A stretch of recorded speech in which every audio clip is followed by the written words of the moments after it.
Welcome back to the Comic Book Bullies with Nerds New Bully. I'm your host, Leroy, a.k.a. Peter Popoff, with my co-host. Yeah, this is Eli, a.k.a. Chief Shark. I had to throw that in there. Plus, technically, he's native, so he's kinfolk, kind of. I suppose, yeah. Or I suppose, though. The son of a god or something like that. Hey, we put him on the list. We're putting him on the list. We're claiming him. We're claiming him. And we're back with the episode. We're going to jump into it. Yes, everybody that's seen the title of what this episode is, this is what we're going to talk about. Eli, I cut you off right before we were about to record. Was there something you had to say want to say? Oh, I was just saying we should shout out to my boss, clarify what happened about the artwork. Quick house cleaning. Yeah, let's talk about that. Yeah. So last week, honestly, I didn't know, so I'm glad you brought that up. Yeah. So last week we revealed some original artwork done by Keith Jim, I've been working with on a book together, but he was commissioned to do this art piece for us, and it turns out that it was my boss and his girlfriend. They messaged us and said it was supposed to be a surprise, that they were sending us prints of this original art done by Keith, and it's supposed to be a surprise, but we sort of miscommunication, and I guess the surprise was kind of ruined. But it turns out like Keith actually contacted us about getting our pictures. Right, because it was like I remember you said it was kind of out of nowhere, but yeah. Because I didn't know it was all of a sudden Keith just like, hey man, I'm doing an art piece for you guys. Do you have any pictures that I could use so I could, use for the art piece? So me and Leroy both sent them pictures, and so we kind of knew he was doing something anyways. We just didn't know who it was from and what it was, what the whole deal was, until you guys messaged us. So again, we apologize, but we do. Hey, thanks a lot. Props to you guys for being such big fans, and I look forward to seeing. It's a really cool piece. And I look forward to getting it and framing it, and making. And I think not holding my boss feet to the fire on this. He did say that he was going to mail us prints of those. Yeah. So if it happens, I really appreciate it. Definitely send it my boss. Also, Eli, I think I kind of called it, even though like last time we talked about, like this seems like a lot like my boss' hand might have been in it. It's just the stuff that was in there, the whole black and red thing, the whole bull behind it. It felt like something my boss did. I was like, this feels like my boss. It has his signature on it. So, and it turns out that's exactly what it was. So yeah, good job on that, my boss. Yeah, it looks really cool. We thank you, and I'm stoked to get this in the mail again. So yeah. So all right. So yeah, let's just jump into it. Before we jump into Suicide Squad, I know everybody wants to jump into Suicide Squad, but I want to do some quick house cleaning going on first. Okay. First I want to do some music reviews, Eli. Okay. Just quick. I'm just gonna jump into it because that's something we don't do, but I kind of want to get into it a little bit more. First off, I want to recommend everybody Nas' new album, King's Disease 2. One of my favorite, maybe my favorite. He's up there in that list. He just dropped this album this week. Love it, awesome. But here's the thing, Eli. That's not the album everybody was looking for. The album everybody was looking for was actually Kanye West, who was supposed to drop, but never dropped. And he's been saying he's going to drop before COVID hit, but it hadn't hit. So he did put out an actual, and this is what he's wearing now. This is his thing he's doing now. I don't know what that is. But Ghostface Killer. Yeah, his like Ghostface Killer, but it's like pantyhose on top of his head or something. I don't know what's going on. He did an album release party with no album. He just kind of like danced around, singing to himself while being lifted in the air by strings or something with smoke. And so what he did, like in the stadium that he performed the album release party with no album, he said he's going to lock himself there until the album is complete. But he's not doing the album. He's just taking selfies in the room. He's doing like workout gym pics in the room. That's supposed to be him, I guess, or his bodyguard. I don't know. It's somebody, So my thing is, what does all this have to do with the album? Just drop the album. I know what you're thinking, Eli. Didn't we cancel Kanye? No, we didn't cancel Kanye. Yes, we know about. I heard he's uncancelable or whatever. He's uncancelable. I think that's a word I made up. I don't know what it is. Yes, the MAGA hat, all the slavery is a choice, all this stuff he said. It doesn't matter. If he give us a hot enough album, we don't care. We would just go with it. We just want it. That's the thing with Kanye. So it's weird. We just want the album. Stop doing this weird shit. Just drop the album. Everybody thinking because he has a divorce, it's supposed to be the greatest album ever. He's free from the Kardashian shackles or whatever. I saw a meme of him him floating in the air. It's a meme that said, Kanye escaping the sunken place. I didn't see that. Oh, shit. Oh man. So, but yeah, that's my thing. And you know what? People are saying that Kanye fans are so delusional that probably what's going to end up happening is that Kanye is going to drop a blank CD with no music in it, and it's just going to have the words on it. Now imagine the music. And, and my dumb ass would be like, I can hear it. You're like Kung Fu Panda. The secret to Kung Fu is it's in you. It's in me the whole time. Like, oh wow, it's a reflection. It's just the mirrors. It's you. Right. You're the secret. Like, you ever seen Pootie Tang? Yeah. Okay, that's what I'm thinking is gonna happen because Pootie Tang did the exact same shit. We went in the studio, no music, no nothing, and it was the biggest hit of all time because people just assuming Pootie Tang dropped music, and like and they kept calling him a genius, even though there's no music. Oh man! All right, past that, can we get to the nitty gritty? Can we get the meat of it? Sure. We actually got people listening in, so yeah, we're gonna just jump into it. So, like I said, if you're listening to it, you probably saw on the banner we say we're gonna do a Suicide Squad review, and that is what we're gonna do. We're gonna do a Suicide Squad review. Now normally when we do these things, we normally talk about where we saw the movie. We know where you saw the movie. Eli, where did you see the movie? Right here in my living room. Exactly. Where did I see it? On my phone. No, I actually watched it on TV. I didn't go that bad, but yeah, I watched it on TV. So yeah, movie theaters are basically living rooms, anyways. You can get a beer, you can get food and burgers and the reclining seats. It's like your couch or whatever. It's like a living room, anyways. Your theater. Not the theater we go to, not in Mississippi. I've gone to out of state theaters and I've seen how it was. They get serves you pizza and beer and steak and we go back home to Mississippi. I'm like, we don't get any of this shit, So, but no, I'm sitting at home watching it. As soon as I got off work, Suicide Squad was right there. Got a chance to watch it. I do want everybody to know that it was #1 in the theaters this week, but it only did like 26 million, which is actually lower than any other HBO Max release this year, including Godzilla vs. Kong. Damn. Which came out months ago. I think the only movie it beat was Mortal Kombat. Space Jam beat it. Some other movies beat it. Can't remember what beat it, but that's what's going on right now. So sad to hear. We don't know the numbers on HBO Max or whether or not it did or not, but hopefully it did enough. Rated R, so yeah. It is rated R, so that does going to hold some things back also. I think they said as far as rated R, it's the #1 rated R theatrical release, after COVID, in this post-COVID world we live in now. But yeah, that's going on right now. So before we actually get into the review, Eli, I wanted to drop a few Easter eggs that I wanted to just jump into real quick. But like I said, this is actually whatever we think about the movie. I do want to say this about the movie. I feel like this is the most DC movie DC has ever made because it's crammed with Easter eggs in it. It's crammed with DC stuff like, hey, look at that. Hey, I recognize that. Like the characters in the movie, every single character in this movie is a character from the comics, except for a handful of notifications, which I will address. First off, I want to make this one. Weasel is a Firestorm villain.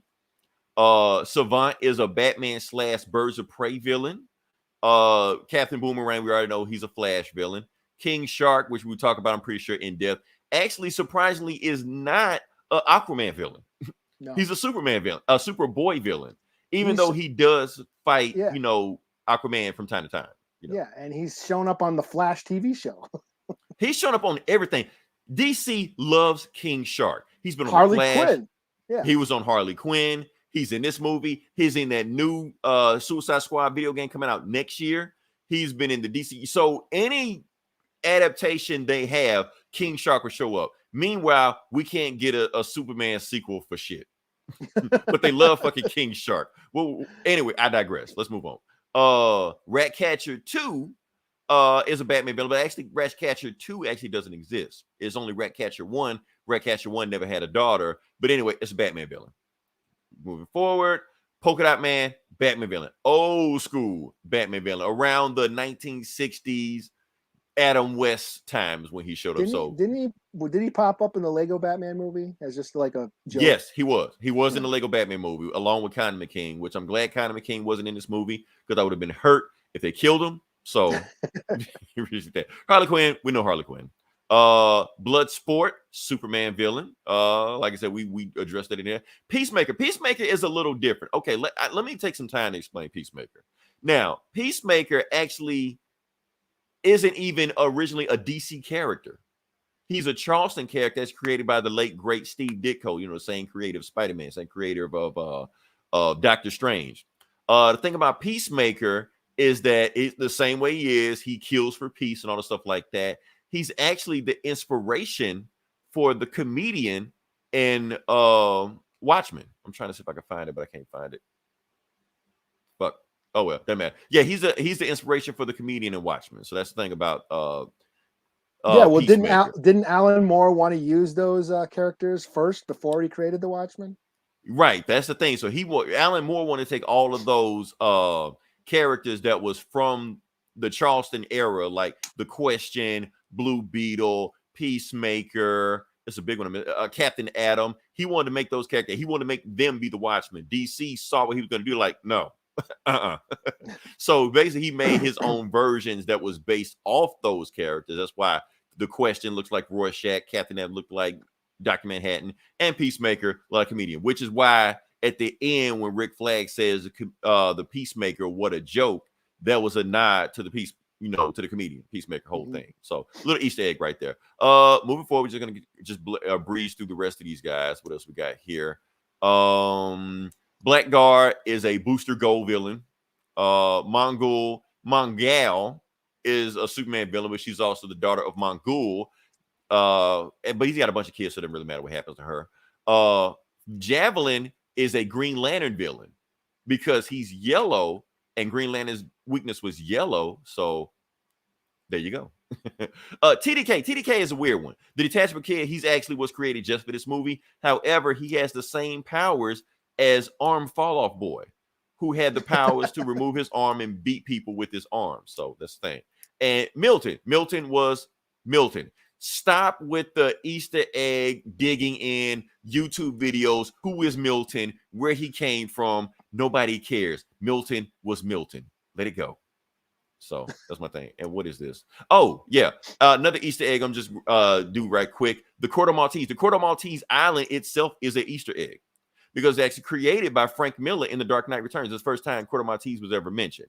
It also showed up again briefly later in Batman 89, that book that Vicky Vale gave to the Joker, and that was referenced in the Court of Maltese also. So ever since then, Court of Maltese kind of just popped up as the default third. The Arrow show too. It was on Arrow also, Court of Maltese, also on Young Justice. It shows up pretty much always out of continuity in DC universes, but like I said, just having the Court of Maltese there is a thing. Also, Starro, we got to talk about Starro.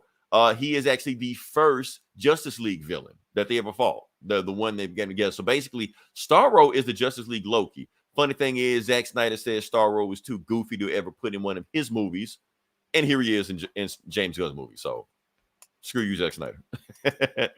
Release a Snyder cut. I think that's all the Easters I got for that one. So I think we can just jump into this bad boy. Eli, you want to go first? I want to go first. Don't matter. Let me go first. I'll go first. I'll talk about it because I think you want to talk about the movie and go into detail with. So I'm gonna just briefly talk about what I want to talk about this movie. So, like I said, what I talked about this movie, it was the most DC movie DC has ever made. It's the most James Gunn movie James Gunn has ever made in a comic book movie. Like I said, I think somebody online said that they pretty much gave James Gunn $100 million in a bag of cocaine, told him to go make a movie. So that's what he did. You can tell the leash is off when he made this movie. Oh, yeah. You know what this movie is, Eli? This is the biggest budget trauma movie ever made. Most people don't know what trauma is. This is one of those trauma. This is one of those exploitation 80s B movies. Everything about this screamed 80s to me. This is the 80s. It's an action, sci-fi, fantasy, comic book movie, bloody, R-rated, all the stuff like that. That's all that stuff was back in the 80s. That's what they did here. He brought that sensibility with him. This movie is different from the last movie because, like I said, the last movie felt like a Will Smith / Margot Robbie vehicle. In this movie, it didn't feel like anybody just stood out, and I think that was done on purpose. It felt like it was an ensemble cast. It didn't feel like it was the Idris Elba movie. It didn't feel like it was the Margot Robbie movie. It just felt like it was a movie with characters in it, but nobody had way more screen time than the other person. Everybody got a chance to shine equally in this. Trying to think what else I can say about that. Everybody played their parts awesome. The people that came back were awesome. Viola Davis, I loved in the first one. She's back here. Margot Robbie, I don't want to hear anybody saying this was Margot Robbie's best portrayal of Harley Quinn in this movie. No, that's false because she kills in every role she's in. She's been the linchpin of the DCU. She's been pretty much the best thing that has came out of this whole experiment of the DCU, whether or not it continues or not. Every time Margot Robbie shows in the movie, she kills it. She kills it in this one too. So even with less screen time she had in other movies, she still kills it. Idris Elba kills it as Bloodsport. He is different from what Will Smith did. He pretty much has like a what the fuck is going on, face through the entire movie, which works for what's going on because, like I said, weird shit happens in this movie. Giant shark man fights a giant psychic starfish. That's not even the weirdest shit that happens in this movie, but yeah, like I said, and the funny thing is, Eli, I've been online, even though I know this is my review, I do have to mention that I'm seeing online that a lot of people on my timeline actually not even liking this movie. I think this movie might have crossed the threshold of what people will accept from a movie. Like I said, giant shark fighting a psychic starfish, maybe crossing the line. A crocodile man in the sewer, they can deal with that. Giant shark, Watching BET, yeah. Watching BET, that's it's right at the line. But this one, they're just like, too far. They saying it's too corny. They're saying it's too far out there, And I think that's fine. I mean, like I said, this is a comic book podcast. We review comic books. As far as comic books go, this is just a Tuesday for us. This just I think that it's all totally intentional, Right, it's all totally intentional. This is the movie. James Gunn made the movie he set out to make. That's the thing. And it may not be everybody's cup of tea, but that's okay. Everybody can like different stuff. So, but they made the movie I think they made. So you can't knock him for me. It's not like he set out to make something and gave us something else. The movie he advertised is the movie he gave us. So that's what I think about that. So I'm gonna give it a score. I'm gonna slap a score on it. 4 out of 5. I don't think it's not my favorite comic book movie of all time. It's not even my favorite DCEU movie all the time. I think Aquaman was still a better movie. That's just me. As far as like pacing wise, because I think because as much crazy shit has happened in this movie, it is a slow burn, which actually kind of shocked me. That's about the only critique that I have. Like there was a couple of lulls. It was a little long. I think it was about 15 minutes too long. But yeah, those are just minor criticisms for me anyways. Yeah, that's my thing on this. So other than that, yeah, I thought it was an awesome movie. I saw it twice. I tried to watch it 3 times, but I think somebody kept calling me stuff like that and interrupted my 3rd time. But 2 times I saw it, I liked it. I saw things I didn't notice before that I caught the 2nd time. Even the main bad guy of the movie, but I'll explain that in a second. Eli, you got anything else to add before I add anything else? Well, yeah, I mean, I loved it. This might be my favorite new DCEU era movie. Right over Aquaman. Well, my thing is with Aquaman is that the pacing of Aquaman was a lot better. I'm trying to think did Aquaman have any low moments. I didn't think so. Now, if anything, Aquaman had, it was too fast paced. It was cheesy. It was totally cheesy. But then again, I kind of it's Aquaman. Yeah, it's Aquaman, and like nobody likes this guy, so let's turn this thing into the dumbest, dopiest, biggest, epicest, action-packed, stupid shit of all time. And that's it was Lord of the Rings in the water. It was like, how can you not like that? I mean, yeah. So, but I liked it. I liked that it was rated R. It was a lot of fun. It was funny. It made me laugh. It pushed the violence. I liked that it was able to relish in the gore, which, being a horror movie guy, I'm all about the blood. And it feels like the blood was needed here. The gore was needed here. Like when we talked about Birds of Prey, even though, like I said, I like Birds of Prey. I was awesome movie. But did it have to be rated R? You could have trimmed some stuff in there, and it didn't really have to be. Where this one, to make the movie that James Gunn wanted to make, it had to be that. Well, that's the thing is Birds of Prey didn't push it the way Right. it could have. Like this pushed it. Like Deadpool pushes it. Logan pushes it. Like I feel Birds of Prey was kind of holding back a little bit. Or like Venom. I'm saying, Venom should have that's what Venom should have did, or Bloodshot should have did. It was totally go. Yeah, I know it almost got you. Yeah. Yeah. But that's like this is James Gunn unhinged, unleashed, doing whatever the fuck he wants, and it worked. Yeah, it was really cheesy and goofy, which I think is what he does best. Yeah, coming from trauma, working on trauma movies, this is what he does best. It almost at times felt like it was kind of like a farce or a parody, Almost. It was almost going there, but it didn't quite go there. Yeah, but like he was sort of poking fun at comic book movies, but I like that about it. I like that he was taking these like characters that we're not really familiar with, at least not me. I'm not really familiar with any of the characters in this movie. Like some of them I never even heard of, but like taking these characters that are like sort of unfamiliar, the D-list characters, and making them matter, and that's what he's good at. He's like with the Guardians of the Galaxy. He takes these bands of misfits, these outcasts, and having them find a deeper meaning in life, and I like that he had the two teams. Like the first team at the beginning gets killed off right away. Right. That was shocking to me. That really was shocking to me. That's why I'm glad nobody spoiled that for me. And it was like and that's thing. It's like a war movie because the beginning of the movie was the beach scene. Yeah. Like in Private Ryan, stuff like that. Yeah. So yeah, but he takes like these characters. I mean, that's the thing is we saw the roster, we saw the promotion for this movie, all these characters that he was promoting, they all had their posters, they all like, Pete Davidson as this guy, Nathan Fillion as this guy, and like, all these actors, Michael Rooker, and like all these like people that he's worked with before are in this movie, and a bunch of them just get killed in the first 5 minutes. Like he even frames it like Michael Rooker is going to be the star of the movie. The main character, and he gets killed. He's the first guy to get killed, or one of the guys to get killed. And then the bird's eating his brains I thought that was hilarious because he killed the bird. It's a call because he killed the bird at the beginning. Yeah. I thought that was hilarious. And did you notice a theme? Like there's always birds in these movies getting killed. You ever notice that?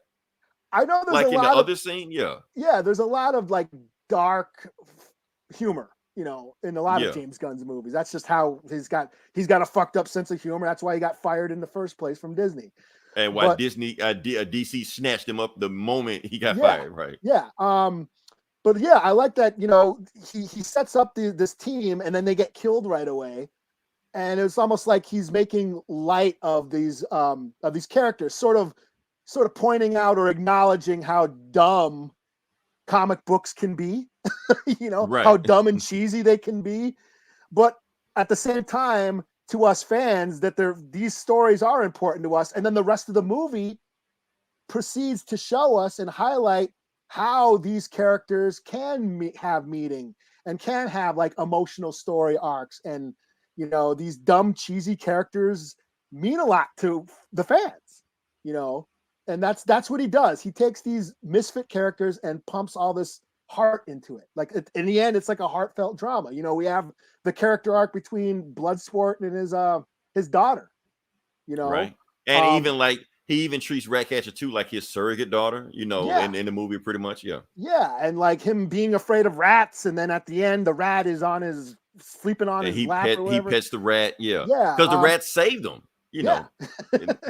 And then King Shark, who stole the show for me. He was the Groot. He was the Groot of this movie. And I love sharks. Thrash Jaws is my fucking gaming name. I love. You are the target demographic. Yeah, I was all about King Shark in this movie. I loved him. He was like the highlight for me. But even that, he stole the show. He was like, the funnier Groot, the more brutal, violent, gory Groot. I mean, just eating everybody, which I loved and thought it was hilarious. But he wanted to be friends. He didn't have a family, and he found a family. He found friends. He was able to, make a connection. And that's like the core of James Gunn's characters. You know, he's this monster. He's like the Frankenstein, this outcast that doesn't fit in anywhere. But then he's able to find a family and make connections and have a relationship with, you know, his fellow outcasts, which I thought was like the core theme to the whole movie. You know, Bloodsport and Peacekeeper, how they had their the rivalry. You know, they had right, that and they really tried to drive it home. Like a lot of times, you see like Peacekeeper on the right and Bloodsport on the left, and they're always almost mirroring each other, doing the same thing. So yeah. I mean, they had the rivalry. They had the kill competition with that scene, which was another hilarious moment when they're just right, which was actually kind of fucked up when you think about it. Afterwards, that's on the second. But it was so like a guy was taking a piss and they shot him, you know. Or how when Peacekeeper goes, the guy's sleeping, he just goes right. like he's beating dough, like pizza dough. I was just laughing my ass off. But again, it's like but it's almost making references to like comic books and how comic book fans are always pitting superheroes against each other, like, you know, Hulk versus the Thing or Superman versus Shazam. It's like another like references, like here's Peacekeeper versus Bloodsport. And I thought that was hilarious. And of course, Harley was great. Again, she always kills it. But I think now, my thing is, I don't know if I think Harley just being in this movie actually slowed the pace down of the movie, because her story was so different from the rest of the story that was going on, because it felt like a B plot that really had nothing to do with anything that was going on.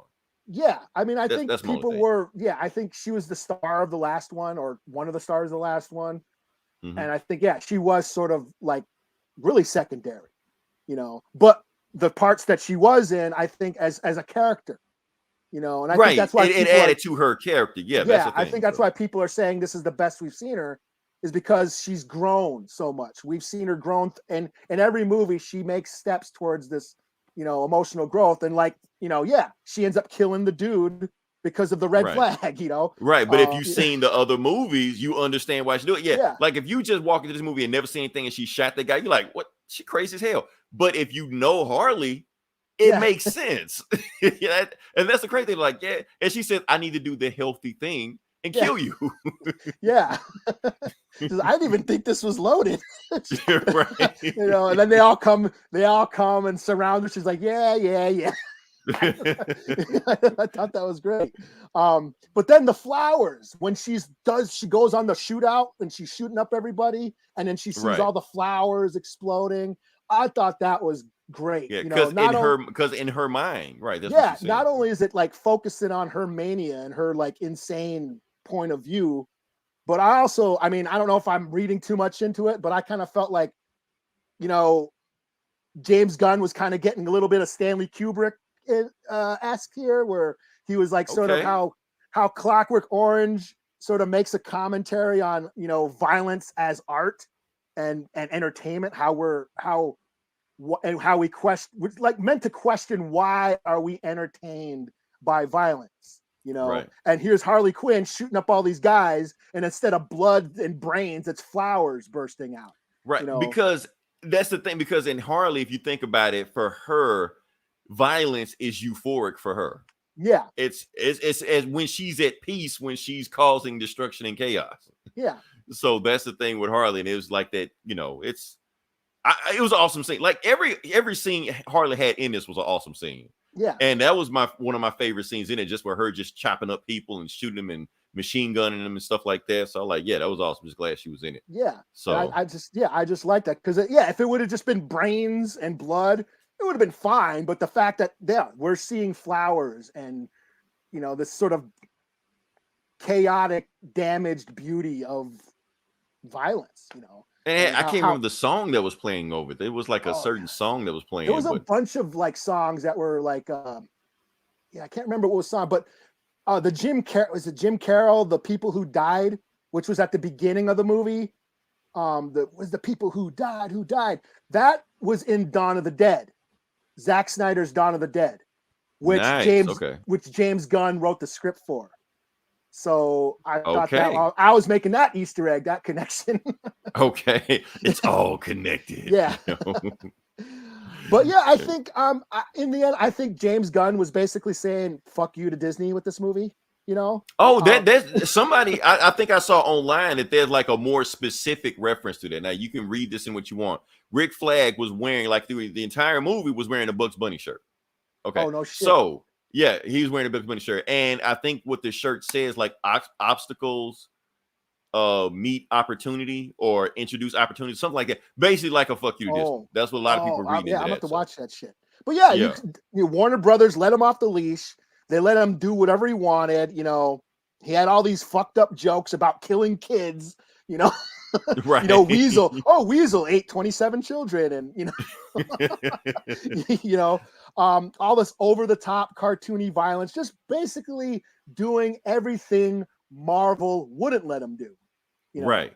So I thought that was great. You know, so And that's the thing. He signed up for the movie. He was like, I will sign up if you make it rated R and get the fuck off my back. You are not going to do me like you did Zack Snyder. You're not going to do me like you did David Ayer.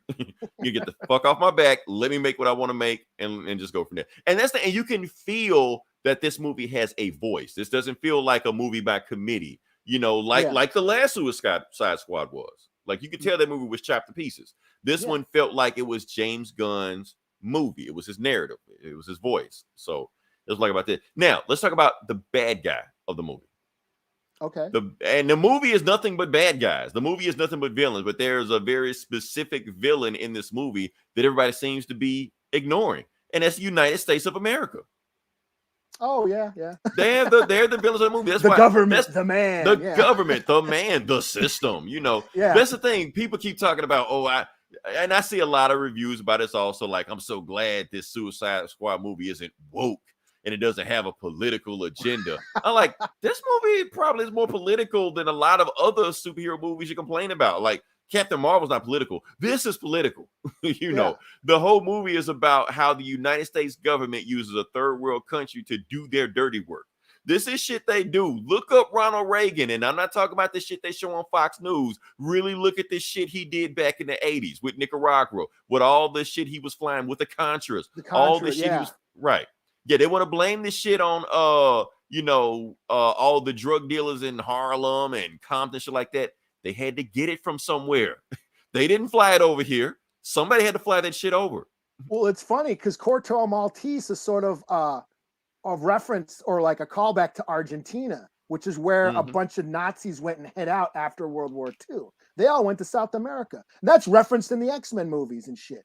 You know, right? When Magneto goes to South America to find those Nazis in the beginning of First Class, you know, right? So that's what Corto Maltese was basically this South American country that Nazis hid out at. That's where they say it in the movie. They say it in the movie. Yeah, the Heim, Jotunheim. Yeah, that's what Jotunheim was a Nazi hideout, and then the U.S. paid this foreign country to kick the Nazis' ass, and the U.S. put them in power. And so the U.S. could hide this alien and keep it under wraps and do all these fucked up experiments on their people. Meanwhile, they know, and they know that the government in Corto Maltese is a corrupt system, corrupt government. Yeah, but they turn a blind eye to it. We know you're doing fucked up shit. That's shit America does all the time. Yeah. How many 80 movies have we seen where at the time Iraq was the good guys? Where they're teaming up with Rambo, up with James Bond, you know. But you fast forward and now they're the bad guys at the same time. We were funding them. Why? Because they was against the Russians. Yeah. Back the CIA and the heroin and Vietnam, the drug dealing and South America. Google Pablo Escobar and see the shady shit America. Yeah, right. Now I know you guys think. Yeah, I know you're thinking we're left field. We're conspiracy theory. We are not conspiracy theorists. This shit is in writing. It's everywhere. This is just history, man. This is just history. That's all it is. This is not something we're digging up. We are not flat earthers. This shit is this shit is out there. Just look it up. And James Gunn knows it, and it's the shit he's talking about in this movie. They're sending it. Yeah. And what's fucked up now that I'm thinking about it, after they release, after they get the data tape, the data disc with all the information about, Starro and all the experiments, Waller was like, all right, mission accomplished. She didn't even give a shit that Starro escaped and was crushing the city and fucking up the citizens. She didn't even care about that shit. She's like, she was happy it was because now that the people that we put in power aren't in power, they're enemies to us. We don't care what happens to them. Yeah, let them fend for themselves now. Like, that's such an America thing to do. They go to their country, screw up their country, then leave their country, leave them. They go to liberate the country and then leave them hanging after they get their shit out and hightail it out. Yeah. So since everybody want to say that Suicide Squad isn't woke and it avoids the political agenda, watch it again. Just watch the movie again and then go research all this bullshit that Reagan, the Contras, the Afghans, the Mughal had. What was it called, Eli, in the 80s? What would it call? Which one? In the 80s, that every 80s movie where the Afghans showed up, the Mughal Gadoosh, something. I can't remember the name. I can't anyway, remember. Google them. Look them up. They're there. Delta Force with Chuck Norris. Check out Delta Force with Chuck Norris. Oh, the 80s were telling you all this shit is going on. Don't ignore it. Yeah. Like I said, this is an 80s movie. Yeah, Delta Force. It's about the Israeli and Palestine. That is, and then Chuck Norris is in the middle of it. Exactly. They didn't care. As long as they hated Russia, they didn't care. They teamed up with anybody, Oh, man. So Red Dawn was Cuba and Russia? I think so, because they were communists. It was all communism. So 84 or 80. Yeah, was it 84? When did Red Dawn, the original Red Dawn, came out? It was like 84, 85? 84, 85, something like that. Yeah. It was about Russia and Cuba invading America, and that's just, it's not far-fetched, I mean, it was far-fetched that they were able to like paratrooper into America and all that shit, but hell, the Dark Knight Returns dealt with that shit. Yeah. One of these days we're going to review the Dark Knight Returns. We're not going to do it today, but we were going to do it during if we get shut down again, Eli, we're going to do it. which may happen, but yeah. Slap scrolling. What you got? I'll give it a 4.5 out of 5. Not perfect. It had some lulls and it dragged a little bit too long, but still, I had a blast watching it. Laughing my ass off. I had a good time. So cool. DC, back up a truck of money to James Gunn. I don't care what he does next. Do something with him. Yeah, just let the artists make the fucking art. That's it. That's all you got to do. You pay them for that. Just let them make the movie they want to make. Just roll the dice afterwards. Let's move past that. Okay, Eli, this is on you. I don't know what this is. Yeah, what are we talking about? Evil Dead. Oh shit. Okay. Yeah. Hope you remember what this is, but yeah. Yeah. This is like last Monday, so this is old. So, as for Evil Dead, good news for Evil Dead fans, they are making a new Evil Dead movie called Evil Dead Rise, which is going to focus like in the city and some women dealing with the dead. I don't know if Ash is going to be in it, but it's going to focus on another aspect of the universe. Yeah, basically Deadites invade the city. And the filmmakers posted a bunch of pictures from the set. They are currently filming it, and we saw a bunch of blood and effect shots. But also, there's a pizza box that's called Henrietta Pizza, and that is that like an Easter egg? Okay. Yeah, that's a reference to Henrietta from Evil Dead 2. Henrietta in the fruit cellar, someone with the fresh soul. Yeah. So yeah. I thought that was pretty cool. And Evil Dead 2 is like my favorite horror flick of all time. It's basically Star Wars, Goodfellas, Evil Dead. I think falls like top 3 spot of all my all-time favorite movies. So I'm excited for this. I love Evil Dead movies. Ash versus the Evil Dead TV show was great. Wasn't a big fan of that remake, but I look forward to this. And the game that's coming out. There's a new Evil Dead game coming out. There's a game coming out. Okay. All right. This is also you. Is it? What's going on? Blue Beetle? I don't know if you want to talk. Yeah. Oh! I thought you might have been. I just thought you might have been into this. Not really. I'm going to tell you why I'm not into this. And I don't know if you want to talk about this afterwards because it's DC announcing another movie. At this point, I suppose. Yeah, I'm just like, no. Because I'll be honest with you, Eli, that Black Superman movie they were talking about, I don't think it's going to see the light of day. I said this months ago. I don't think it's going to see the light of day. I think they're going to wait for everybody to forget about it and then just not talk about it again. Is the Flash movie actually being made now? The Flash movie is getting made. I wouldn't be surprised if the Flash movie is getting wrapped. That's the thing. I don't take a DC movie seriously until I see like some set photos. I don't even look at costume tryouts. I don't even want to see that shit. I want to see set photos, location. It's in the can, it's wrapped. Black Adam has been wrapped. That movie was announced like in 2005. It's finally coming out. So maybe that's when Blue Beetle will come out in like 2030 when this guy has like grandkids and shit. Now he'll be up for, Jaime Reyes. Yeah, the Joss Whedon Batgirl movie never happened. Right. The James Wan Trench movie that they were going to make. Like, that didn't even sound right. Like, why are you making a fish zombie movie? Steven Spielberg was supposed to make a movie, the Black Hawks movie. Oh, yeah. Never came out. Matter of fact, before this Blue Beetle movie came out, Blue and Gold was supposed to make a movie. Booster Gold and Blue Beetles will come out. Never happened. Not gonna happen. Any movie you can think of, any character you can think of, has a movie attached to them that will never see the light of day. So this is just another thing. It's just there. Yeah. So what we're talking about, right? They're talking about making a Blue Beetle movie, and they got the I'm gonna butcher his name. Jolo Mariduena.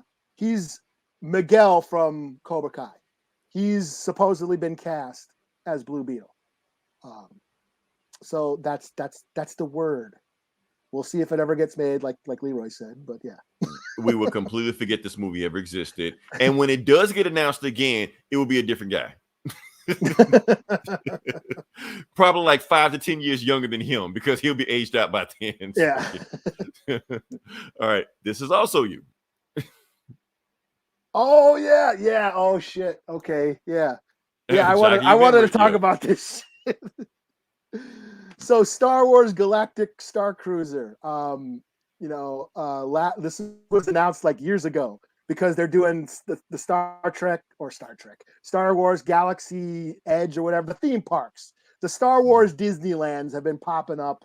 And this is another one. This is a big attraction where it's supposed to be like a virtual vacation on a spaceship where you're basically spend the night, 2 nights on a Star Cruiser, and then you have like an adventure, and yeah. So basically, you go out, you spend 2 nights on this in this like motel like starship, and all the windows look like space, and then they have actors. All the employees are Star Wars characters, and people from the Star Wars universe. And then at some point, you get into some sort of adventure. And you can be a bounty hunter, or you can be like a rebel fighter or something.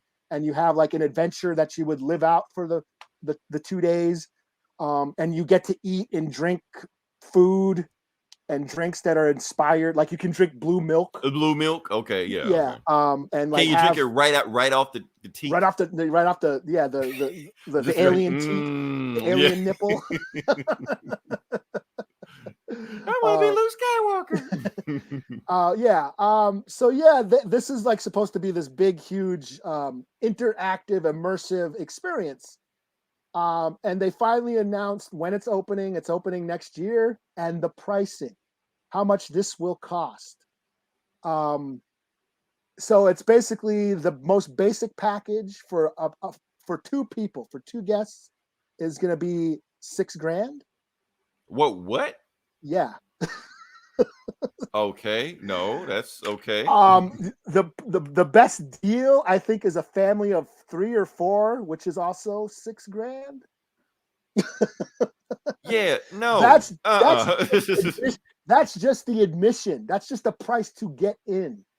That doesn't count the plane ticket to get there, or hotel, or the food, or the drinks and the refreshments, or the merchandise.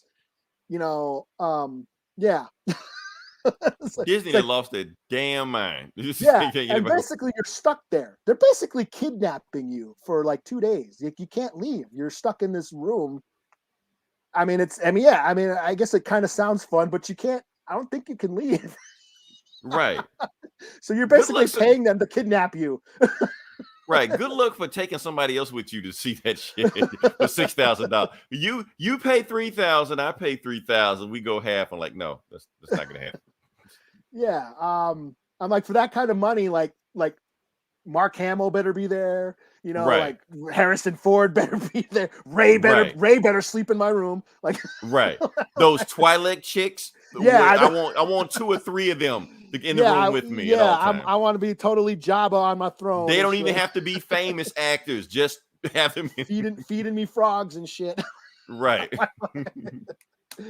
I'm like, yeah, that's sounding a little Jurassic Parkish. Like only the super rich can, afford. Right. So yeah, I thought, shit, I'm a Star Wars fan, but not that much of a Star Wars fan. Right. It's not going to take out a loan to go see this shit. Yeah, so. I won't even spend $50 on the Slave One Lego set. Right. Yeah. Oh man. All right. So okay, I'm gonna let you. This is also you, Eli, but I think I'm gonna hijack it. Mm-hmm. But I'll let you talk about it. Okay. Okay. So let's see what we got here. Oh, okay. Yeah. This is I just saw this today. So. Okay. I thought this might be something that interests you too. Yeah. Okay. So I've seen it around. I don't really know what's going on, but I was gonna let you talk about it just to see what's going on. So is it Netflix? Yeah, Netflix is basically LeBron, like letting LeBron James produce a movie called Resball, which is gonna be a movie about a basketball team, of a Native American basketball team on a reservation. And Sydney Freeman is directing it. She is got a pick. Yeah, okay. She is a Native American filmmaker. She made a movie called Drunktown's Finest, which, in my opinion, is one of the best recent Native American movies to come out in recent years. Okay, so she's up and coming talent. Okay. Oh yeah, she's directed episodes of Rutherford Falls. Okay. She was what was that Chambers, that horror, that Native ghost story that was on Netflix. She directed episodes of that. She directed episodes of Walking Dead. She's been getting work. She's a Native filmmaker that's actually getting work. So big ups to her. And she is making this movie. Now Netflix made what was it called? All or Nothing. There was a documentary that came out a couple years ago. On Netflix. Oh, Basketball or Nothing. And it was a documentary on a native basketball team, down there in the Navajo Nation. You said like a documentary? Okay. Yeah, it was like a series. It's like a 5-part docu-series about this team. They get a new coach, and they go to the finals and stuff. And it's a documentary, and it's really good. They call it Resball because it's the native style of playing basketball, which is to be faster because, these kids ain't tall. They don't got a lot of height on. Right. I was like, is it like a 6'9", no player that they don't have the height advantage. So what their strategy is to outscore them by being faster. So it's a lot of just back and forth and just trying to outscore, outrun and outscore the other team. That's kind of like the Resball style, just to keep the ball moving, keep them running. Running gun. Okay. Showtime Lakers. I see it. Yeah. So you know. Yeah. And the thing is, Eli, just because LeBron James' name is attached to this, you're gonna get eyes on this. Yeah. Yeah. So that's the thing. So. I suck at basketball. I was never a big basketball fan. I can't shoot hoops for shit. I can't dribble for shit. I suck at basketball. We'll do a game now with NBA 2K one night. Even at Chuck E. Cheese at the hoop thing, I suck at. I can't do that. Shit. It's like right there. I am such a. I just can't play basketball for shit. I just thought that's kind of cool that they're this is a native film, native representation where it's So we're in a renaissance right now. You know, we had Yeah. Rutherford Falls. Tomorrow is the premiere of that Reservation Dogs show on Hulu.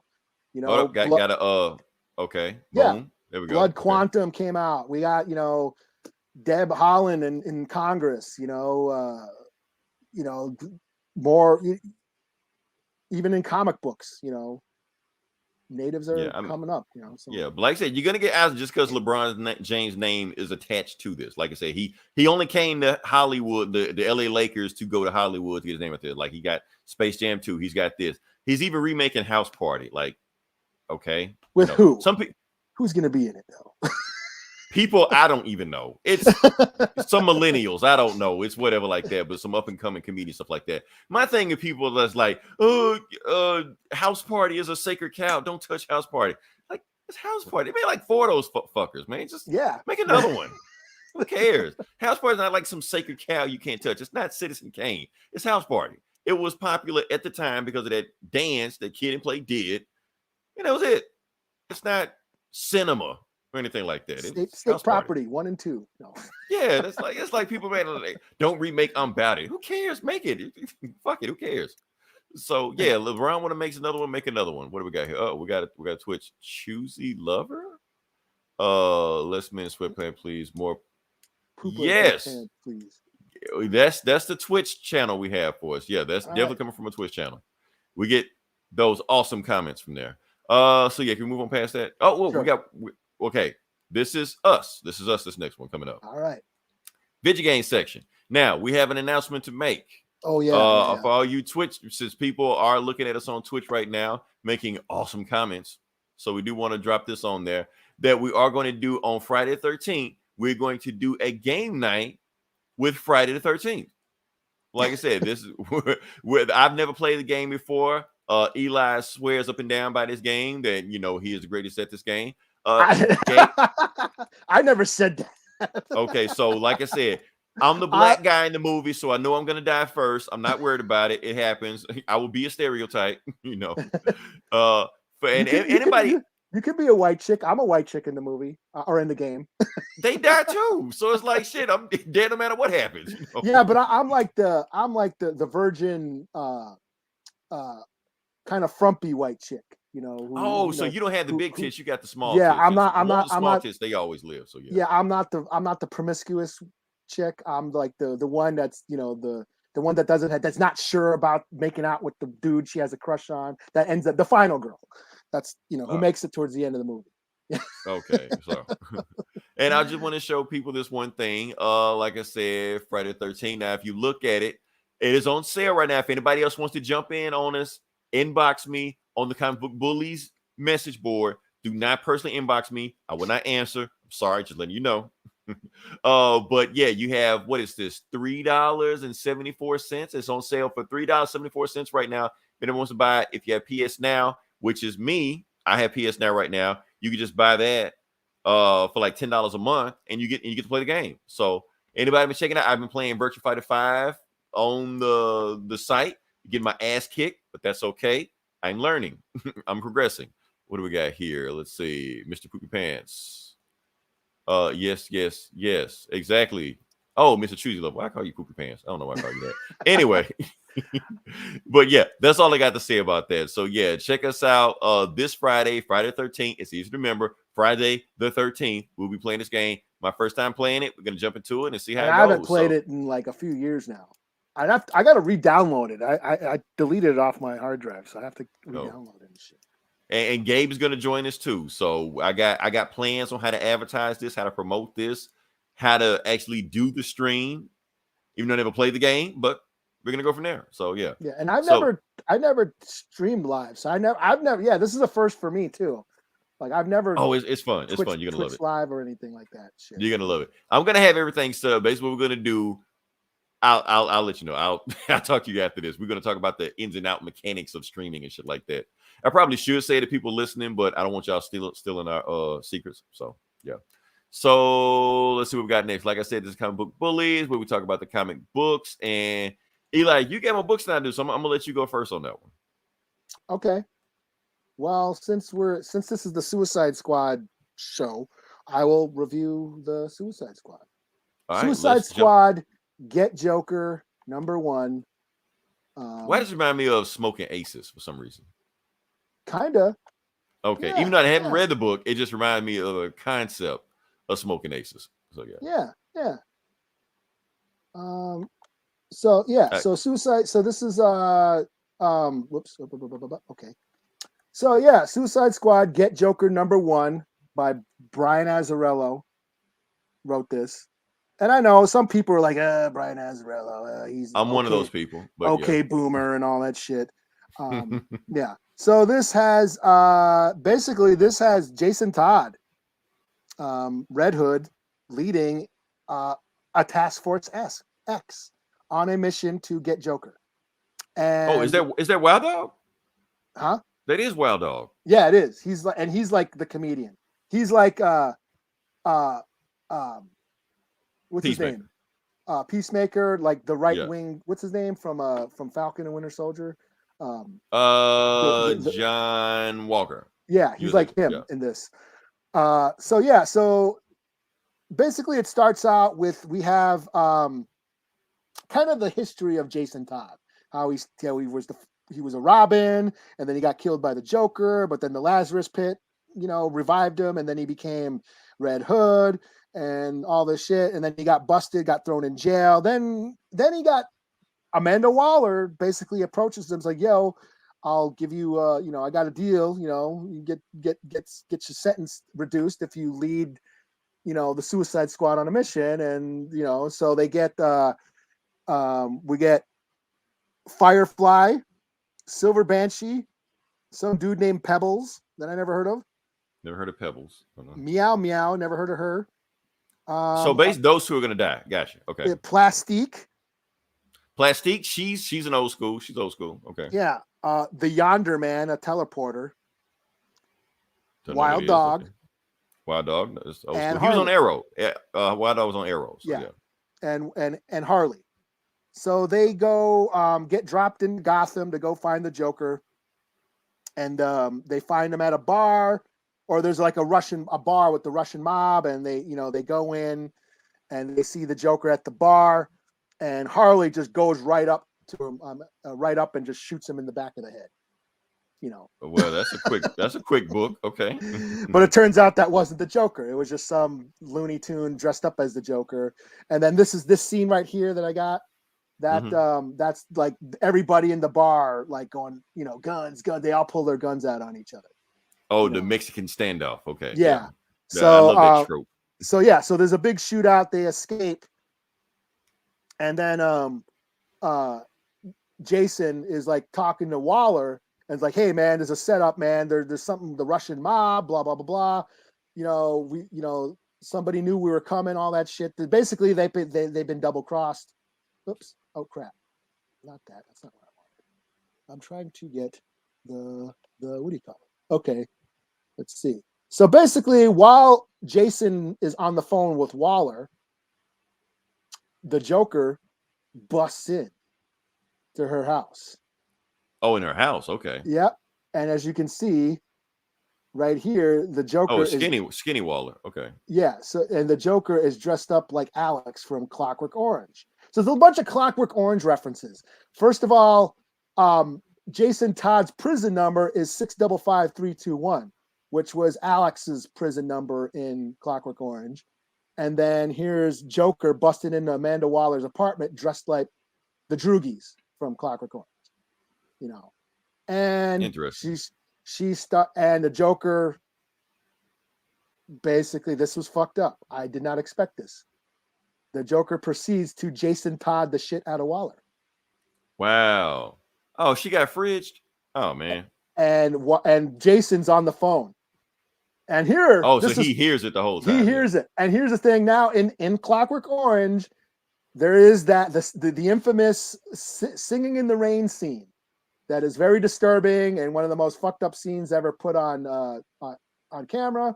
But here we have the Joker referencing that scene. Instead of singing in the rain, he is singing "Blame It on the Rain" by Milli Vanilli. By Milli Vanilli. Yeah. So he proceeds to just, beat the crap out of Waller. And then he jumps on the phone with Jason. He's like, "Hi, Jason." And they're like, and Jason's like, "Oh shit.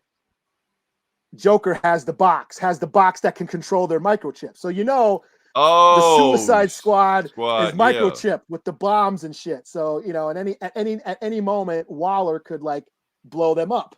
Right. But now Jason's like, "Oh shit, Joker has the box," and then boom, Firefly just bursts into flames. Ah. Oh, Firefly was on the team. You didn't say he was not a team anymore, but yeah. Yeah. And then they're like, "Oh shit." And that's to be continued. So that was the end. And I loved this. I thought this was great. Like I said, people that's awesome. People kind of like got their opinions about Azzarello, but I think I had my opinions on Azzarello, but that was an awesome story. Yeah, he writes a good Joker story, and I get burned. I've been kind of burned out on the Joker lately. This past year, ever since the movie.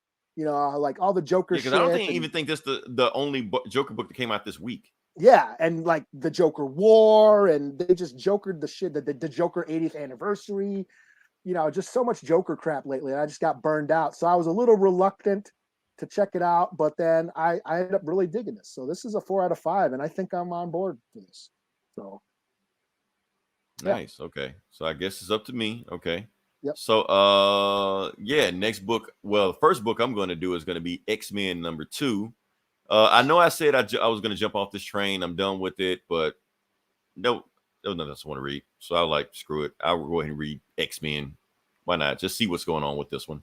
So let's get to it. Basically, the book starts off as issue #2 is telling that story. Spoiler alert: they fight the Annihilation Wave. Yeah, but is this tying into that Guardian story or whatever? I don't think so, but yes, it's weird. Because isn't that the new arc on the Guardians, some Annihilation? Yeah, story? the Annihilation Wave. So they're doing like another Annihilation story coming up where Dormammu or somebody else shows up, anything like that. But basically the book starts off with Gambit is hanging out in their, the treehouse, their ex headquarters in New York. And it's like, Gambit, what the hell Rogue is basically like, she calling him and Gambit's like, uh-oh.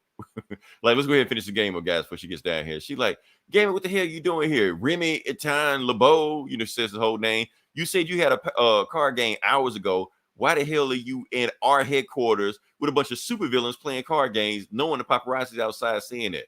Like, they're supervillains. They can't be in the X-Men headquarters. And Thing is like, well, you in trouble. I'm going to get out of here. You're like, and I was going to beat you too, But anyway, going past that, I'm going to just speed through this. Anyway, in the game room, the quartermaster, or Cordyceps Jones calling himself, is betting on who's going to kill Earth first. And this guy says, I'm going to take out this guy first. I'm going to send my minion here with the Annihilation Wave. He's going to go down there to Earth, and he's going to take him out with the Annihilation Wave. You're like, well, there's no way the Earth can survive that, because like Annihilation Wave is taking out galaxies by itself. So he goes down there. He crashes in Kansas. This couple going to pickup truck sees him walking out. He talking all alien and shit like that. Drinks it. He's like, hey, buddy, maybe you should lay off the sauce. You shouldn't be getting drunk like that. And then that's when the Annihilation Wave pops out of his chest and, just starts to get to take over the city. So it's moving close to the city. Let's take over. That's when we get the X-Men. We got Synch and Jean Grey training, over some stuff. They're basically saying, uh-oh, I hear it. Kansas is going crazy. So they hop in the Thunderbird, which is their jet, and they head to Kansas, to take out the Annihilation Wave before he takes over the entire Earth and galaxy, stuff like that. Meanwhile, Synch is still synced up with Jean Grey, and she senses him thinking about Wolverine and thinking about all the time that they spent, how their soulmate, stuff like that. And then that's when Jean kind of, cuts him off. He's like, yeah, I don't want to. There's too much information you sending me right now. So when they finally get to the Annihilation Wave, that's when the X-Men go into full attack mode. They're like, since I don't sense any people in there, you can just go crazy, just go nuts, do whatever you want to do. So Wolverine's just chopping them up and shit. What do you do? Let's cut to the end.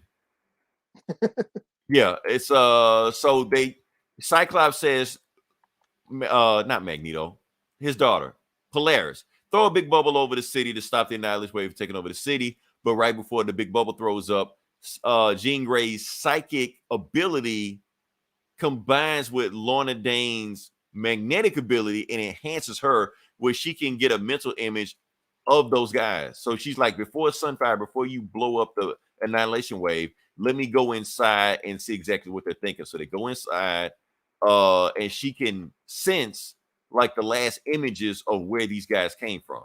So when she sends them, she knows exactly who sent them, where they came from, stuff like that. She's like, uh-oh. And then she's like, okay, Sunfire, hit it, go for it. She's like, okay, everybody step back, because when I get in, I'm letting loose. So he dives right inside the annihilation wave. The annihilation wave seems like it eats him, but it really doesn't, because boom, he explodes the annihilation wave and it's done before he gets to the city. So Kansas is saved.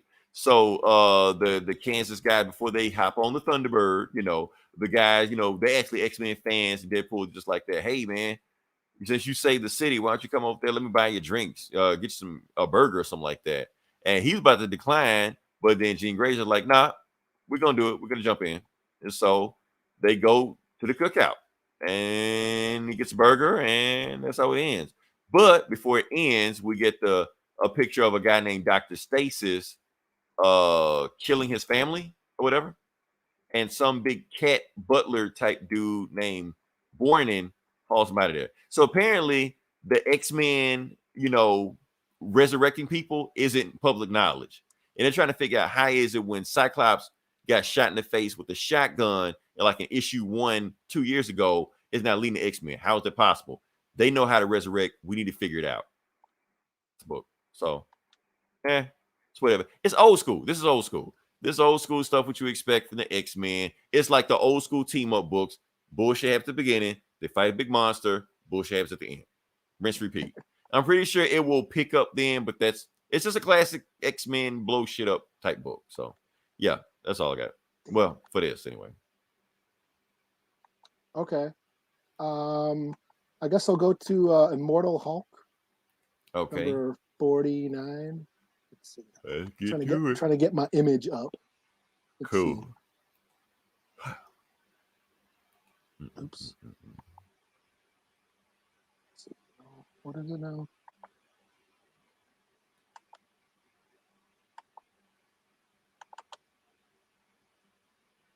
I'm sorry. Where is it? Okay, here we go. All right. Where is it? I want to get out of this. Okay.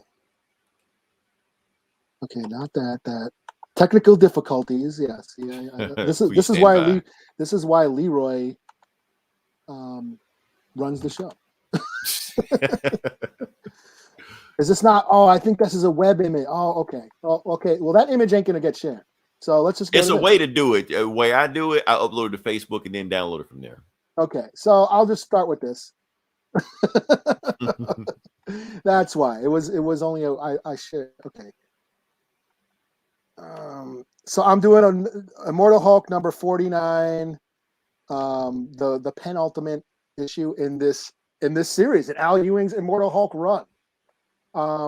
So basically, the leader has been fucking shit up, and he's been in green hell, taking over, and the Hulk needs to get to green hell.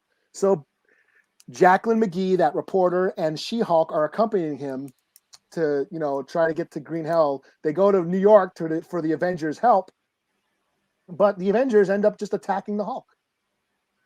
Right, because he's been pretty much a bad guy for like the whole series. So They beat the crap out of it, and the Hulk just stands there and let them just beat the shit out of him. And it kind of points out like how the the Hulk is realizing, you know what, these motherfuckers never trusted me. I've been a liability. I've never really been on this team. Right. Even though he's one of the founders, but yeah, I'm really not a part of the crew. They just kind of use me. I'm kind of like their secret weapon. I'm their dog. I'm their pet. I'm their pet monster, basically. You come in, you smash, you get out of here. Yeah, they don't really trust me. They never have, and they never will. That's what he's kind of realizing here.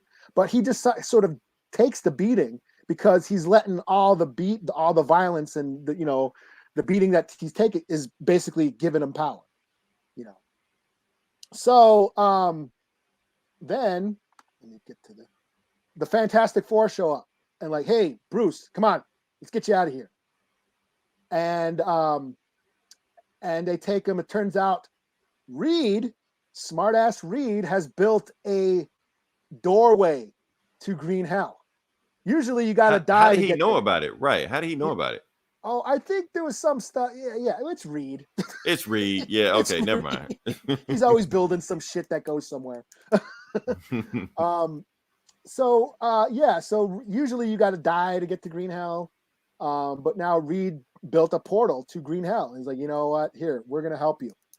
And it's sort of now this whole issue is written in prose. I think it's basically an article that right. That's why I saw. So the whole book is like that. Yeah, it's basically. I think it's like Jacqueline McGee sort of writing the article. It's from her point of view, her voice, her perspective. But it makes some really cool, interesting points about how the Fantastic Four and the Hulk are very similar. Like they were both victims of science gone wrong.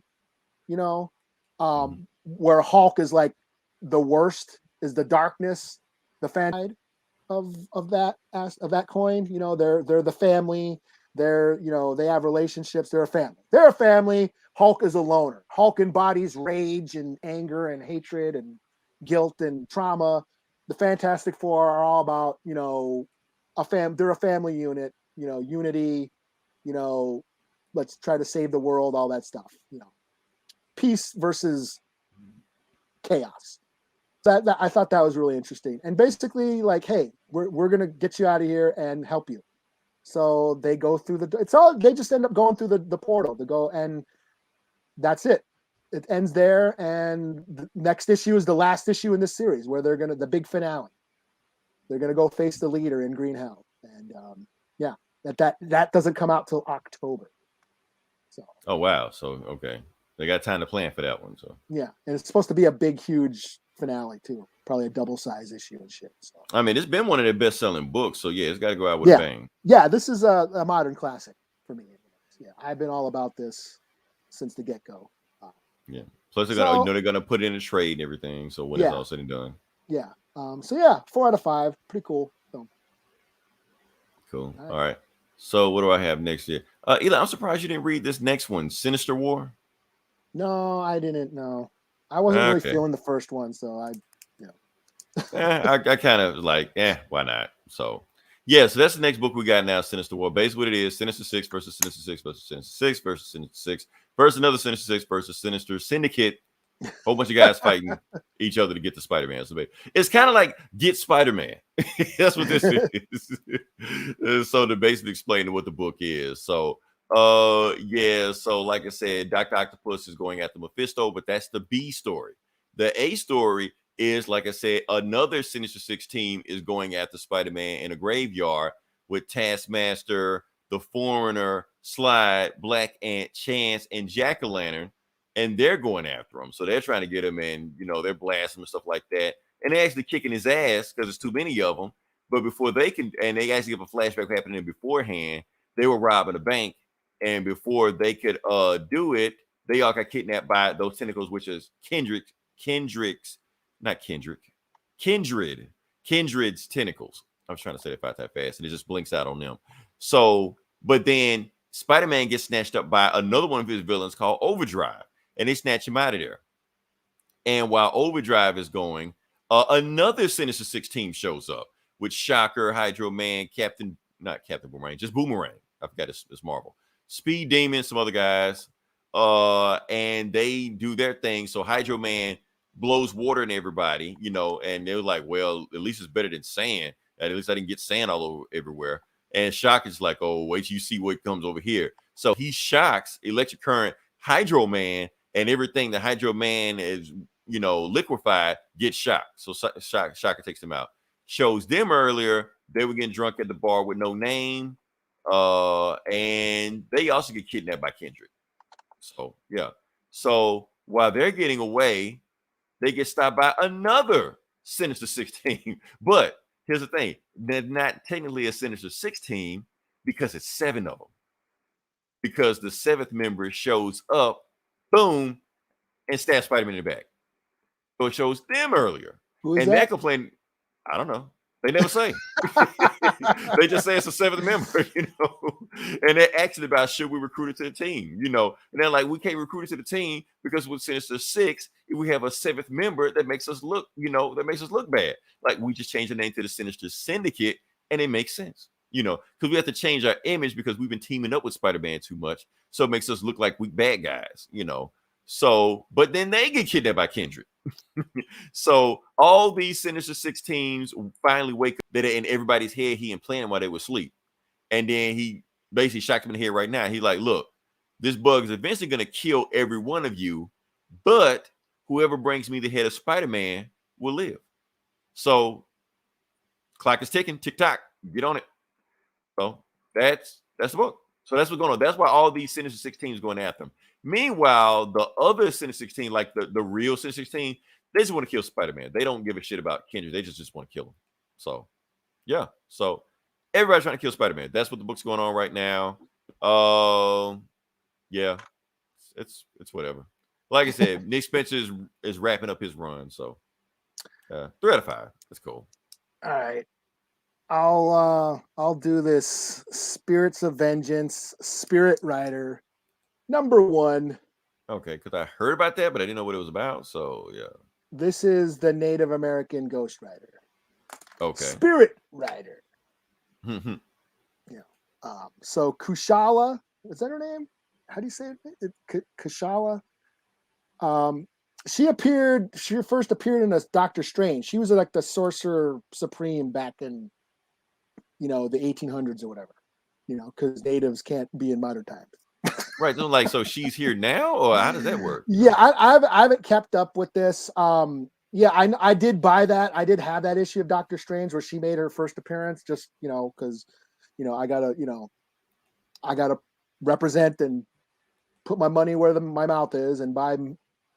Because if you don't, who else will? Yeah. Buy a kid. I gotta buy my native heroes. So support my native heroes. So basically, she was at first a spirit of vengeance. So she was a ghost rider back in the 1800s. It turns out her tribe was like massacred by the cavalry. She was the last one left. She made a deal with the spirit of vengeance and was able to flame and burn up the whole cavalry. Nice. Why this book isn't about that, I don't know. Okay, so the book. Give me that story. Because I didn't give a shit what was going on in this book. So they got Taboo and B. Earl writing again. They're they did the Werewolf by Night. Taboo's been getting work, writing comics, writing Red Wolf and writing the native. He's the token native. He's on Marvel staff. I don't know why they just won't just say it, Yeah. So this basically has Kushala teaming up with Johnny Blaze to free Johnny Blaze's soul. So they have to go inside Johnny Blaze's soul. And there's a bunch of flashbacks of let me share. I grabbed an image. I don't know if it really matters. But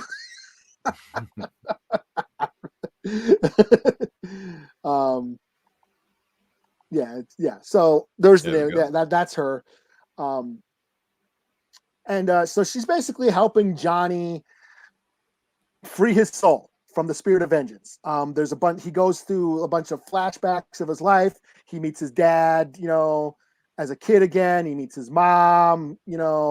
Turns out that his demon and her demon are similar, or something, and she ends up fighting that demon at the end, and realizes that a part of her demon is a part of his, or something like that. Some kind of weird,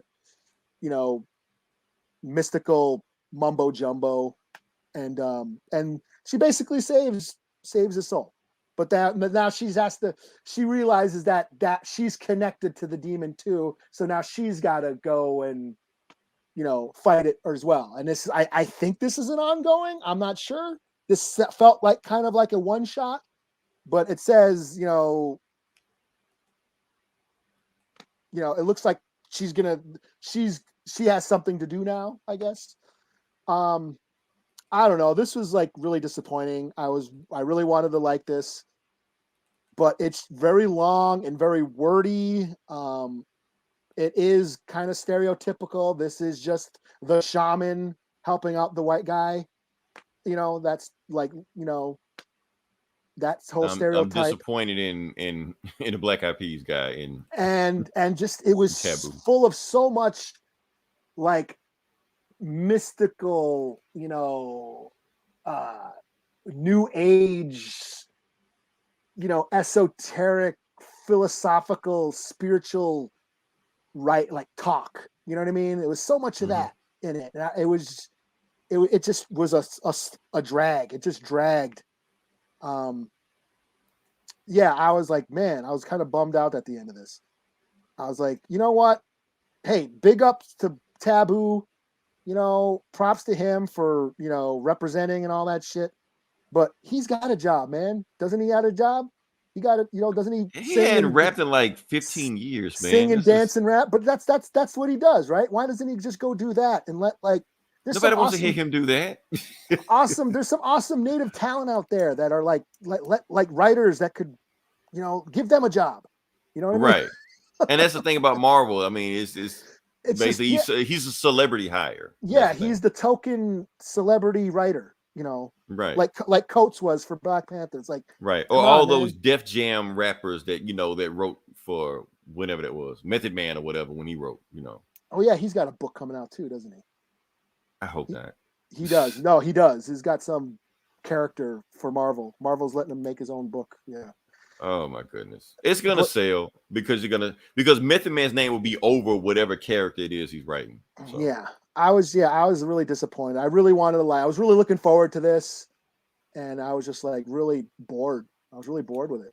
I mean, I just like, I want to yeah, I'm like, I want to like the native shit. But we got to do better, man. That's how I felt with Static, man. That's how I felt with Static. I want to like it more than what I did. So yeah. Like there's some awesome ideas in here. I want, give me her origin. Give me her origin story. I felt like if Jason Aaron wrote her origin, it would be awesome. And that's so fucked up to say. Right. Give it to the white guy. You know what I mean? Because at least I get her kicking ass. You know what I mean?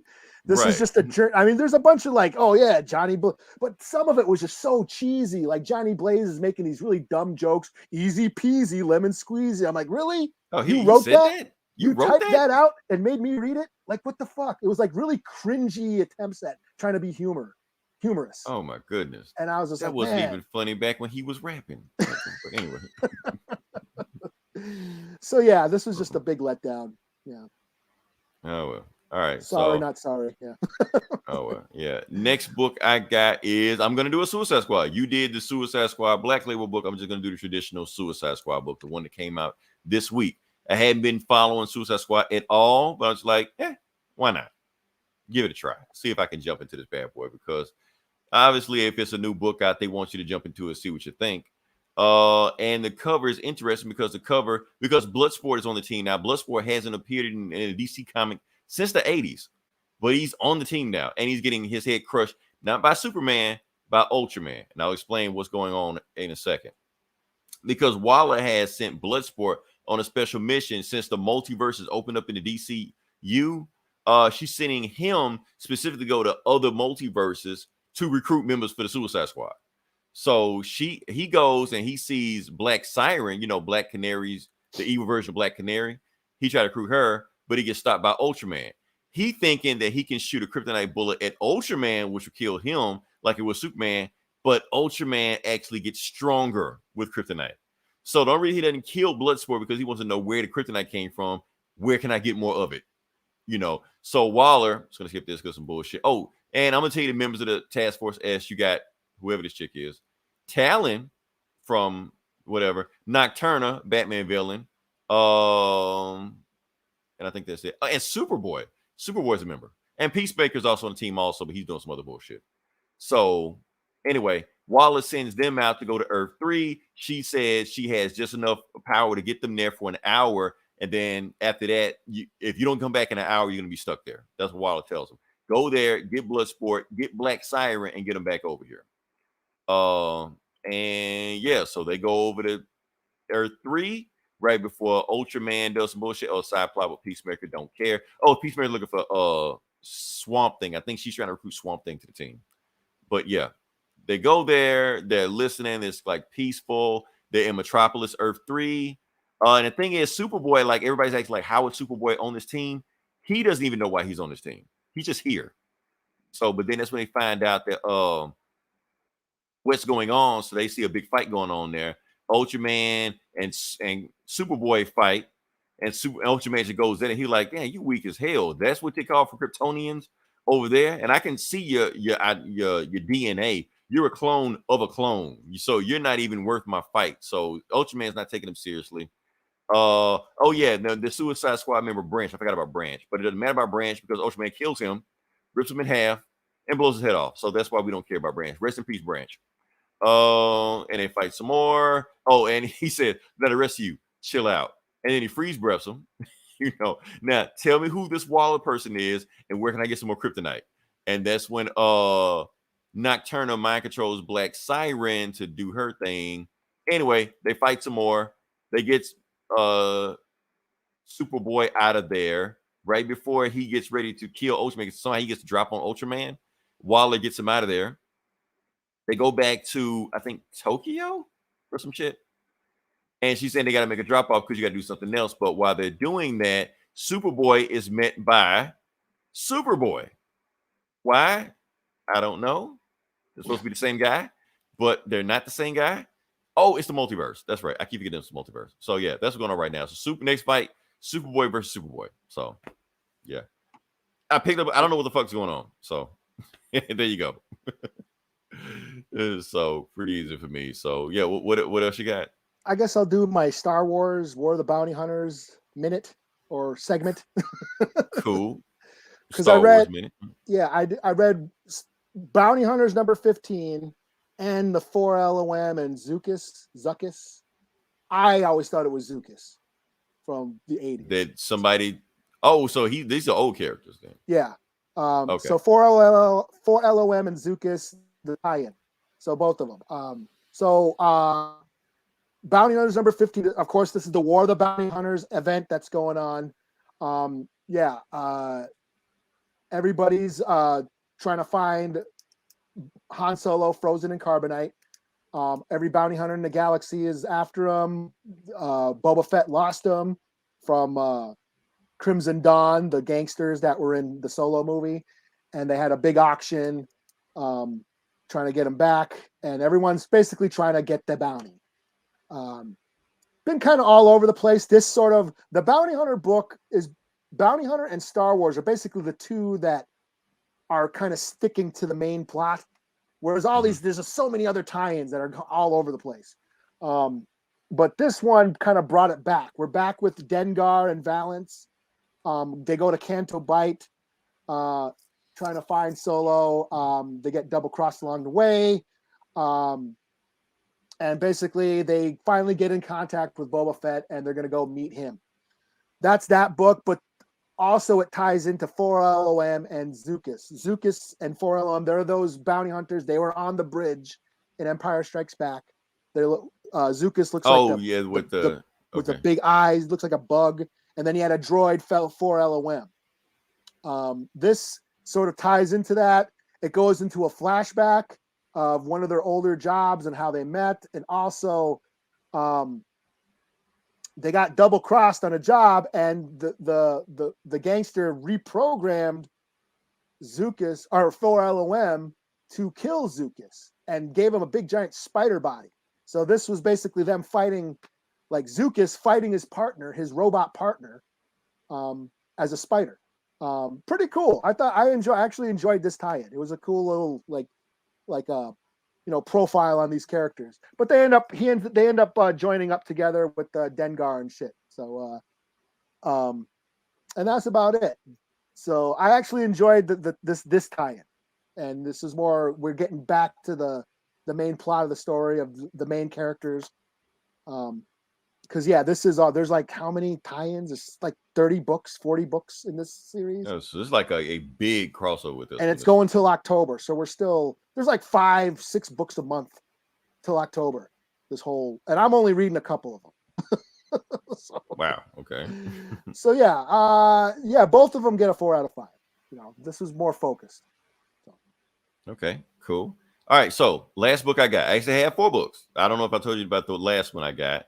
But the last one I got, let's see, where is it? It's actually a digital exclusive. Because I have this this DC Universe app. So this book actually doesn't come out for everywhere else actually until September the 1st. However, since I had the DC Universe app, they gave it to me, and I'm gonna see if I can pull it up for you. I heard about this and I didn't see it anywhere. No wonder I didn't see it. Okay. Right, that's the thing. So I'm gonna do like a quick thing. Do the thing. Oh, I gotta do the thing. There we go. Okay, so like I said, I'm on the DC Universe app right now, and they gave it to us this Tuesday. So I get these bonuses. So I got a book a month earlier than it came out everywhere else. That's why I couldn't find it anywhere else. So since it only comes out next week, like I said, I'm on the DC Universe app. I'm not promoting, but hey, they gave it to us. So I'm like, why not? So yeah, what this book is what's the name of it? Harley Quinn, the animated series, the Last Bang tour, Kill tour, is actually canonical to the cartoon, the Harley Quinn cartoon. It picks up exactly after that last episode, and it tells us what happened with Harley Quinn and Poison Ivy. So like, cool, okay. And yes, they are making a season 3 of Harley Quinn. It either comes out the end of this year or the end of next year. And this is basically a book in between what's gonna happen, like a lead in to season 3, basically. That's what this is. Is Batman going down on Catwoman? Oh man, not in this book. They totally could have went there. They could have went there in this book because nobody cares what happened in these books, but they didn't go there. So just to show you what happens in this book, I'm gonna just go to it. Like I said, the book picks up right where it left off, where it was on Harley Quinn Highway, and getting chased by Gordon after leaving Kite Man's wedding, Kite Man and Poison Ivy's wedding, and they're leaving, like Thelma and Louise, stuff like that. So they're getting away, and Gordon's, cursing at him, stuff like that. Harley Quinn, I'm gonna stop you. They shoot at him, stuff like that. Shoot the window out. I love the artwork in this also. It's got that cartoony look for it. Yeah. Yeah. And they're going down and I said, pull over, Gordon. Like fuck you, Gordon. And stuff like that. Such a like little art detail they got. So Harley Quinn says, you grab the wheel, I'm gonna take out these cops. But while she's taking out the cops, and I'm just gonna go to it real quick, she's actually pulls one of the cops out of there, and she sits in the room with the cop, telling her the story about what happened basically in season 2, about how she fell in love with Poison Ivy, how she got involved with Darkseid and Granny Goodness, all stuff like that, try to take over the world with parademons. And the cop even said, so you destroyed Gotham because you got friend zone? And she was like, shut the fuck up, punch him in the face, stuff like that. So she knows how to get away. She basically, Poison Ivy makes a bridge. They go there. Gordon tries to chase after her. She makes the bridge go away. And Gordon falls, but she catches Gordon right before he falls so it doesn't kill Gordon, because Gordon made a deal with the president of the United States that he was going to arrest Harley Quinn for destroying Gotham. So what's going on? We're going to go on. Harley is, but Poison Ivy seems kind of distant, even though she's not really doesn't seem like she's into it. And Harley's talking to herself in the mirror, talking to Harleen. Harleen is in the mirror telling her, look, don't push her. You know this. You're a psychiatrist also. If you push, you're just going to make her more distance. When she's ready to talk, she'll talk, So they go to the old mall, the Gotham Mall, where they was in season 2, and she brings across the aisle, stuff like that, gets her a dress, and brings it to, the place, because Poison Ivy kicked her out of her last place. And then basically watching the news about how the Justice League is arresting everybody at Arkham Asylum, about how Kite Man got stood up at his wedding, and it's the biggest disaster of the year, and she's upset, the whole thing about how she broke her teeth and stuff like that. But this scene I like right here. Whatever about Gordon. Yeah, this whole scene right here, I just like this. How Poison Ivy just basically just like, why couldn't I just fake it with Kite Man? Why did I have to fall in love with Harley Quinn? And she just like, and Harley, talks to her, consoles her, doesn't say what's going on, but then you get the sexy scene, like, oh, let's get you out that wedding dress. And this whole scene right here, this you won't get this. I guess you will get to the regular DC universe comic, but yeah. So this whole scene right here, this whole panel, this whole thing, I love it. Probably my favorite panel that we've seen, not just because of the sexy shit, just to have the playful loveliness of it. This whole There's when the she flowers again. Yeah, look at the flowers. the flowers again. You know, Poison Ivy like come here, and she just I'm gonna just do a backflip into the or a somersault into the bed. You know, love you, Pamela Isley, love you, Harley Quinzel, stuff like that. So yeah, all sweet tender stuff. You know, it's a sweet tender moment. And then you know, Poison Ivy basically tells Harley what's going on. You know, I'm upset because you know I didn't get married to Kite Man, but I'm feeling in love with you. But now that I'm here with you, I'm gonna stay with you. You know, Harley Quinn give it the puppy dog eyes. You gonna stay with me? We're gonna do this. But anyway, Gordon is on their ass. They got to get out of there. So they get the Bud and Lou, the two hyenas, and they head over to Catwoman's place because Catwoman's not there, and they're just gonna hide out there. But the thing is, Gordon hears everything going the whole time. So yeah, that's what's it. So yeah, fun book. I'm pretty sure this is pretty much filler. I'm pretty much everything that happens in this comic will not matter when it finally gets to season 3, but that's where it's headed. So, yeah. Yeah, because Kite Man, they kind of broke up. Catman kind of realized what was up. He kind of said, No, because the tape was revealed that happened early. That happened early. So he knew about that shit and tried to marry anyway, but he realized that she was in love with Harley. So he was like, he broke it off. Yeah, he broke it off. You know. Yeah, he broke it off. So he was like, nah, I don't want to be in a marriage with somebody that don't love me, basically. So yeah. So that sounds pretty cool. Yeah, but that's all I got. I'm booked out. What else you got? Yeah, me too. I write a bunch of other shit, but I don't feel like talking about them. Oh yeah, I thought you had more shit than me. But anyway, all right. So yeah, like I said, if you listen this long, definitely like, share, subscribe. We have a bunch of we don't have a bunch of other podcasts. We have This Geeks and Comics and Big Willie doing a whole bunch of the podcasts. And I don't know what else is going on. People kind of come and go. It's like a Waffle House at Outright Geeky right now. I don't know who's there, who's not there, but yeah. So next week we'll come up with something else. I guess we're gonna just twiddle our thumbs until Shang-Chi comes around. But I'm pretty sure to be. Doesn't What If come out soon? Oh yeah, I'll let you review that. Okay. Well, I don't. I thought it was homework. You know, I don't have to. Not really. I mean, if you watch it, cool. If you don't, whatever. I don't really care. It's whatever. So yeah. But like I said, until then, this is Leroy. This is Eli. We'll talk to you guys next week. Same bullet time, same